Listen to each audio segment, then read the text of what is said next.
of a sovereign and holy God who does what he knows. That he sees what we don't see and he understands what we don't understand. And that is true. And yet, that was not the most helpful thing for my wife in a heartbreaking world filled with people who pray, "Hear the sound of my cry, my God and King." So Scarlett talked to her mom. And her mom did better than me. Her mom had a sweeter and fuller theological perspective as someone who is right now living with stage 4 cancer all over her body. It's everywhere. She is right now preparing daily to be swallowed up in death, knowing that then she will be in the presence of Jesus forever. Yay, Jesus. And what she told Scarlett, as Scarlett hurt over the people of Camp Mystic, was, "I think we put too much stock in this life." Amen. How gloriously biblical her counsel was. I think she's on her way to Jesus. I think we put too much stock in this life. She was a better counselor than me that day. It may not be the last. Because my inclination was to protect people from having too small a view of God. Her inclination was to protect people from having too small a view of everlasting life. Amen. For the Christian, God is our refuge and shield, but this life is not all that he is guarding. I mean, this is the hard and sad life. Thank God we don't have to live in this forever. We're not just shielded from today, we're shielded for a better forever. So I was talking about this with David, our Spanish pastor, this week, and he reminded me, I think it's Psalm 16 says, "Precious in the eyes of God are the death of his saints."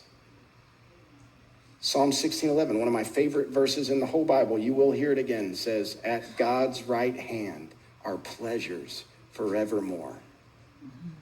Which is why the Apostle Paul could write, "For me to live is Christ, and to die is far better." To live is Christ, to die is far better. So God absolutely knows things that that we don't know. He sees things in our pain that we don't see. He understands things about our grief that we don't understand, but he's also told us things that we can know. He's told us that this world is not the end. This world of pain is going to be remade into a life of peace. He's told us this. This world of war will be reborn into a world of rest. To live is Christ, to die is far better. Either we believe that or we don't. Because the truth is that the girls of Camp Mystic have never had more refuge than they have right now.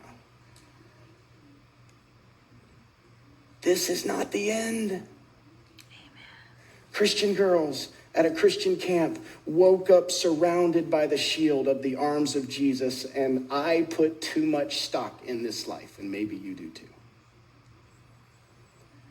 So when we go to God in prayer, we remember that he is our refuge, not just from the pain and the tears and the everything else of today. He's our shield from death itself.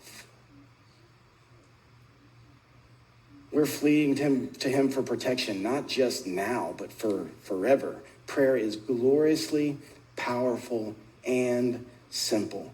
God hears us. God responds to us. God is our refuge.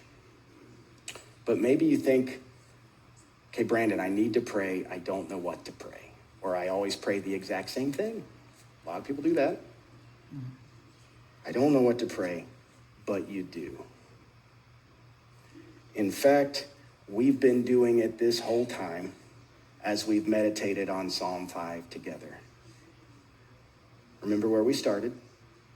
When you pray, you can pray the Bible. That takes us to the last thing to see today. God gives us the words. God hears us. God responds to us. God is our refuge. And he even gives us the words.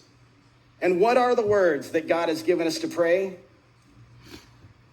Some of you are holding them in your hands. You got them on your phone. They're everywhere in the Bible.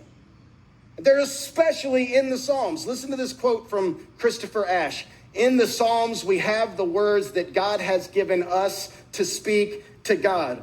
If you've never done this, I'm so excited to tell you that you can pray the Bible.